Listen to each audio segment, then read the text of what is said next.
Pireezidaantiin Ameerikaa Doonaald Tiraamp erga aangoo qabatanii booda lammiilee biyyoota ormaa gara biyyaatti akka deebisan dubbatanii mallatteessanis turan. Sababa kanaan baqattoonni lammiilee biroo Ameerikaa keessa jiraatan sodaa qaban irraa kan ka'e ijoolleen isaanii mana barumsaa akka hin deemne dhorkaniiru.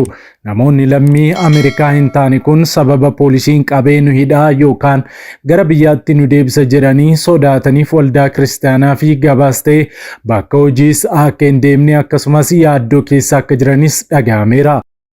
Kanaan dura gabaasa bahin lammiileen Itoophiyaa 1750tti dhiyaatan gara biyyaatti deebifamuuf akka jiran dhaga'amee ture. Odeeffannoo amma bahe kanaan lammiilee biyyoota kamiituu baay'inaan gara biyyaatti deebifamuuf jiru gabaasa haaraa qindeeffanneerraa nu waliin tura. Odeessuma Ameerikaatii dhaga'ameen xiyyaarri Ameerikaa namoota muraasa fe'ee imalaa ture dhabamuun isaa ni yaadatama. Odeessa dhiyeenya kana dhaga'ameen kufuu fi caccabuun akkasumas namoonni xiyyaaricha keessa turanis hunduu du'uun isaanii dhaga'ameera. Kanallee bal'ina isaa isin biraan geenya.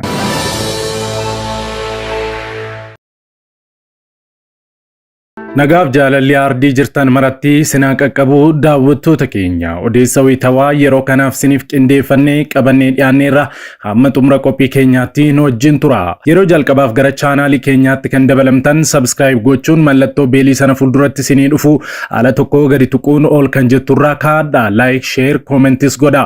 Yeroo kana gootanii kaasee yeroo hundumaa oduuwwan haaraan wayita gadhiifaman dafanii isin qaqqabu. Kallattiin gara oduu keenyaatti wal wajjinaa dabarru.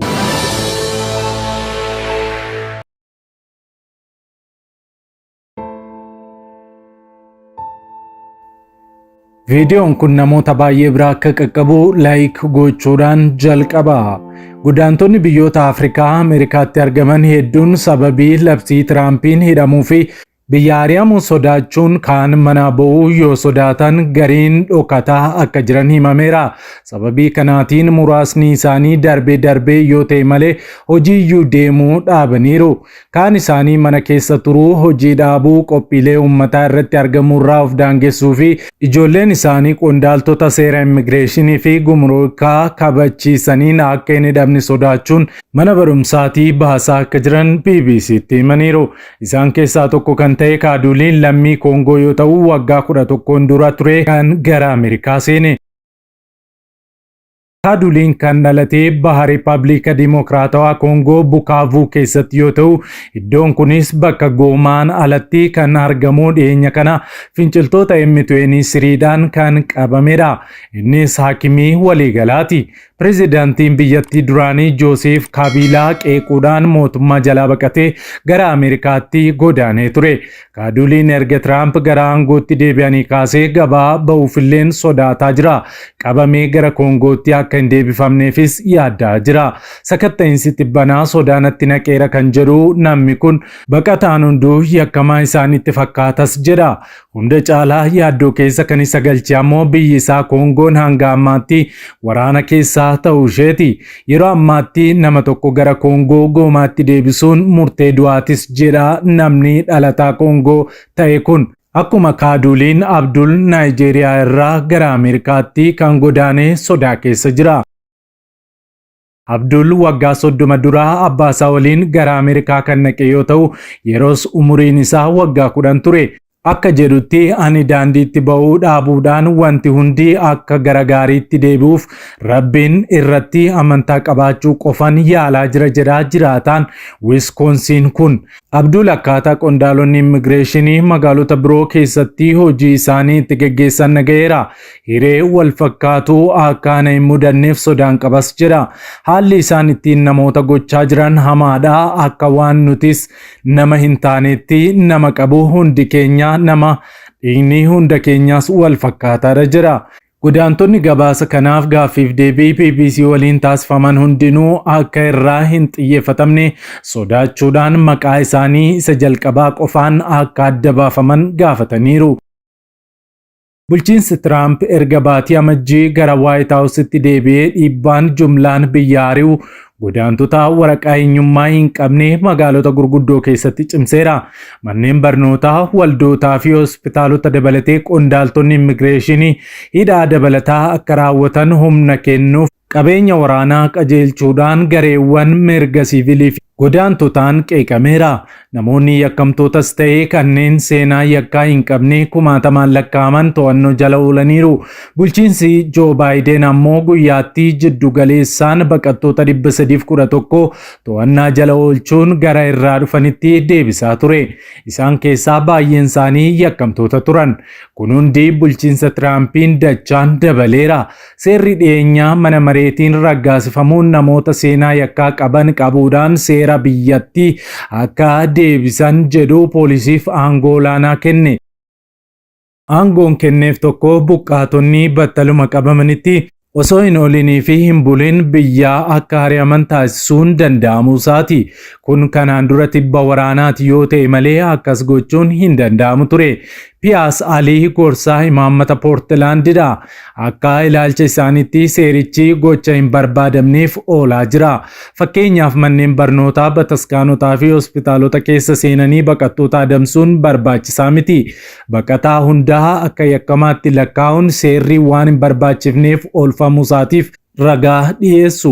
Gorsi baqattootaaf qaban manni isaanii rukutamee poolisii yoo ta'an ajaja mana murtii malee keessa seenuu hin dandeessan akka jedhanidha jedhu. Waan hundumaafuu kan ta'u hin beekamu waan ta'eef maatiidhaaf nyaataa fi maallaqa qusachuun gaarii taas jedhu. Baqattoonni Afrikaa hedduun haala hin tasgabboofne keessaa dhiphinaan jiraatu. Kun kan ta'u ammoo sababii mirga eegumsaa yeroo temporary protection status jedhamuunidha. Mirgi kunis mirga addaa baqattoota biyyoota murtaa'aniif kennamudha. Biyyoonni kunneen kan wal waraansaa fi haala rakkoolee cimaa biraa qabanidha. Mirgi addaa kunis lammiilee biyyoota akkasiitii dhufan yeroodhaaf Ameerikaa turuu fi hojii fiyyachuu akka danda'aniif mirga kennaafi. Baqattoonni hedduun isaanii ammoo Baayideniin balaaleffatu. Fakkeenyaaf Joo Baayiden Angoolaa fi Koongoo wayita daawwatanitti mirgi kun baqattoota biyyoota sanarraa dhaqaniif ni dheereffamaa jechuun abdii kennanii turan. Baayiden kana osoo hin godhin aangoorraa kaafaman. Eeyyamni kun yeroo xumuramuu lammiileen Afrikaa kunneen ari'amuu danda'u jechuudha. Baqattoonni biyyoota 17 irraa dhaqan miiliyoona 1 ta'an mirga eegumsaa yeroo kanaan jiraataa jiru. Biyyoota 17 keessaa 5 biyyoota Afrikaati. Ameerikaan lammiilee Kaameroon, Sudaan Kibbaa fi Itoophiyaa irraa dhaqaniif mirgi eegumsaa addaa bara kanaa ni dhumata jettee jirti. Kan Soomaaliyaa fi Sudaan ammoo bara itti aanutti xumurama. Yeroon isaa yeroo xumuramutti bulchiinsi Tiraamp lammiilee biyyootaa kanneenii ari'achuu danda'a yaaddoon jedhu dabaleera. Waggoota dhiyeenya keessaa lammiileen Afrikaa karaa daangaa Meeksikootiin gara Ameerikaa kan seenan baay'eedha. Kunis kan ta'eef imala balaafamaa galaana Meditiraaniyaanii qaxxaamuruudhaan erga Awurooppaa galaniin booda gara Ameerikaa qaxxaamuruudhaani. Immigireeshiniin Ameerikaa gabaasa bara 2024tti baaseen bara sanatti baqattoota Afrikaa 1818 Ameerikaa seenaniiru. Isaan keessaa Senegaal, Moortaaniyaa fi Naayijeeriyaa irraa kan dhufan baay'inaan ni dursu jedheera. Haa ta'u malee baqattoota seeraan alaa bara 2024tti akka ari'amaniif karoorfame miliyoona 1.4 keessaa baqattoonni Afrikaa parsantii 3 qofaadhas jedha. Isaan keessaa ammoo baqattoonni Soomaaliyaa 490dha. Itti aansee lammiilee Mooritaaniyaa, Naayijeeriyaa fi lammiileen Gaanaa ni heeramu. Ogeessi tokko akka jedhanitti taateen kun dureewwan Afrikaatiif carraa olaanaa ta'uu danda'a jedha. Karri baqannaadhaaf affeeran cufamuunsaa lammiileen daandiilee ittiin bahan mijeeffachuu qabaatu jedhu. Tarii Ameerikaan karra ishee baqattootaaf guutummaan kan cuftu yoo ta'e, biyyoonni akka Chaayinaa, Raashiyaa fi kaan mormitoota ta'an carraa kanatti fayyadamuu danda'u jedhaniis yaadu. Biyyoonni kunneen biyyoota Afrikaa waliin hojjechuu, sararaa seera qabeessaa baqattootaa diriirsuu, walta'iinsa dinagdee uumuu, daldala cimsuuf walitti dhufeenya haaraa yoo eegalan, walitti dhufeenya Ameerikaa fi Afrikaa haala kanaan dura hin baratamneen jijjiiramuu danda'as jedhu. Waggoota 11 dura hakimiin Koongoorraa baqatan kaaduliin pireezidaantii Tiraampiif ergaa qabu. Tiraamp namoomaa siyaasaa dursuu qabaatu Ameerikaan guddina ishee deebistee kan gonfattu yeroo sidha jedhu. Ameerikaa ammas guddittii gochuuf Ameerikaan mirga namoomaaf dhaabbachuu fi dandeettii godaantota biyyattii tajaajiluu fi dinagdee gargaaruu qaban ilaaluu qabdi jedha. Pireezidaantichi siyaasa duraa dhimma namummaa akka kaa'uu qabus ni ibsa namni Kongoorraa dhaqe kun. Odeessa keenya Ameerikaadhuma argametti nuti yeroo darbinu Ameerikaa bulchiinsa Alaaskaatti xiyyaarri lafatti kufee caccabuun balaliisaa dabalatee namoonni 10 du'uun aangaa'onni biyyattii beeksisan. Sababa balaa xiyyaaraa bulchiinsa cabbiin itti heddummaatu kana keessatti mudateen namoota du'an reenfa isaanii barbaaduun itti fufeera. Hoogganaa boordii nageenya geejjiba biyyaalessaa kan ta'an Jennifer Homendiin ka'umsa balaa kanaa baruuf roonsaa ganaadha jechuun dubbataniiru. Qabeenya daandii qilleensaa Beeringeer kan ta'e xiyyaarri Keessnaa Giraand Kaaraavaan jedhamu kun kamisa darbe ture raadaarii keessaa kan ba'e. Xiyyaarri balaliisaa yookaan paayileetii fi imaltoota 9 fe'ee ture kun iddoo Alaaskaarraa kiiloomeetira 55 fagaattee kallattii lixaatti argamtu Noom keessatti kufe. Kanneen du'an keessaa 2 hojjettoota dhaabbata gargaarsaa Alaaskaa Naatiif Taayirb Heelz Koonsartiim jedhamu yoo ta'an hojiif gara Noom imalaa akka turan dhaabbatichi ibsee jira. Qondaalli nageenyaa geejjibaa Jennifer Homendi akka ibsanitti qorattoonni Waashingtan DC irraa ergamanii fi ogeeyyiin biroo iddoo balaan kun itti mudateetti argamu qorataa jiru. Yeroo ammaa hojiin reenfa baasuu itti fufeeraa kan jedhan Jennifer maatii fi firoottan namoota balaa kanaan du'aniif jajjabina hawwaniiru. Naannoon balaan xiyyaaraa itti mudatee kan cabbiin haguugamee fi baay'ee qabbanaa'u yoo ta'u hojjettoonni balaa yeroo tasaa haala rakkisaa kana damdamatanii hojii isaanii hojjetaa jiru jedhan. Xiyyaarri kun cabbii gogaa irratti kufuu ibsan dura teessuun boordii nageenya geejjibaa biyyaalessaa kun xiyyaarota xixiqqoo bobbaasee kan hojjechiisu daandiin qilleensaa Beering Eer jedhamu balaa mudate kanaan gadduu ibseera. Qorattoota waliin qindoominaan hojjechaa jiraachuus ibseera.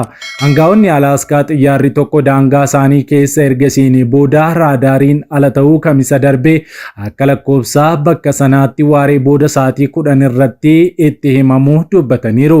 Suuraan bakka balaan kun itti mudate irraa ba'ee yeroo sanatti sababa haala qilleensaa rakkisaa ta'een samiin akka gurraachee ture ni agarsiisa.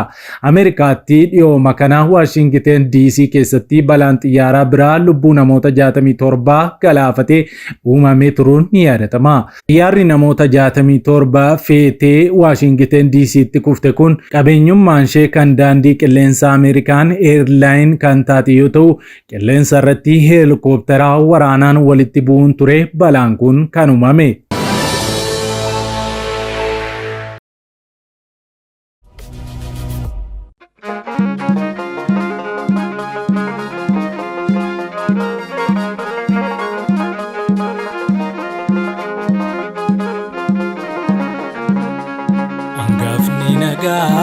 Nifannot bae angafni nagaa nifannot bae du'e yoomachina fe du'aa ka'e angafni nagaa nifannot bae angafni nagaa nifannot bae du'e yoomachina fe du'aa ka'e angafni nagaa nifannot bae angafni nagaa nifannot bae du'e yoomachina fe du'aa ka'e angafni nagaa nifannot bae angafni nagaa nifannot bae du'e yoomachina fe du'aa ka'e.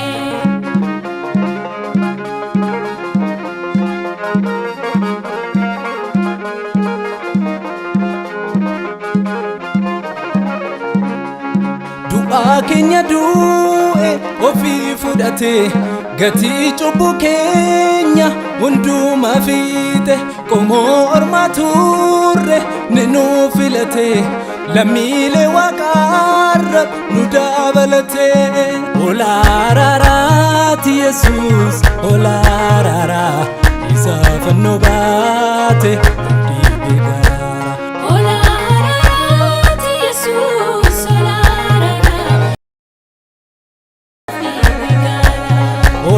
Olaadhiifamaati Yesuus olaadhiifamaa karaa isaatiin jireenyatu na argama.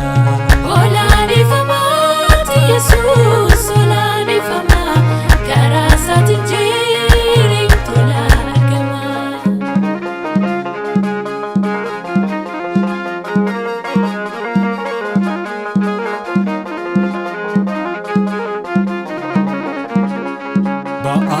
gurguddaa baachuu namaatu cubbuu dhiiga ofii baasuun ulfaatu nuti waaqannee lubbuu isaa hiiree du'aaf baadisaarraa ofiif nu fuuree ba'aa gurguddaa baachuu namaatu cubbuu dhiiga ofii baasuun ulfaatu nuti waaqannee lubbuu isaa hiiree du'aaf baadisaarraa ofiif nu fuuree. Angafni nagaa inni fannoos ba'ee, angafni nagaa inni fannoos ba'ee, du'ee yoomatti nafee du'aa ka'ee. Waggaa cubbuu keenya nurraa tarsaasee ifa bara baraa keessa nu jiraachisee. Angafni nagaa inni angafni nagaa inni fannoos ba'ee, du'ee yoomatti nafee du'aa ka'ee. Harki sidaachee hin qabne hin dandeenye nuufuun fayyina keenya galma hin geenye. Angafni nagaa inni fannoos ba'ee, angafni nagaa inni fannoos ba'ee, du'ee yoomatti nafee du'aa ka'ee. Amma du'ii geessu nutti agarsiisee cubbuuf abarsasaa nurraa calaasee. Angafni nagaa inni fannoos ba'ee, angafni nagaa inni fannoos ba'ee, du'ee yoomatti nafee du'aa ka'ee.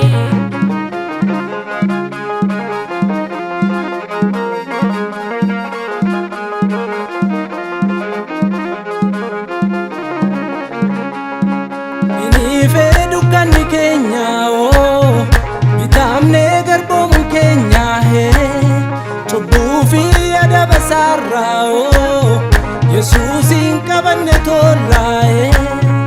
Inni fedhu dukkanni keenya bitaamnee garboomuun keenya cubbuu fi adaba isaarraa Yesuusin qabanne toorraa. Ola araaraati Yesuus ola araara isa fannoo baate nuuf eega.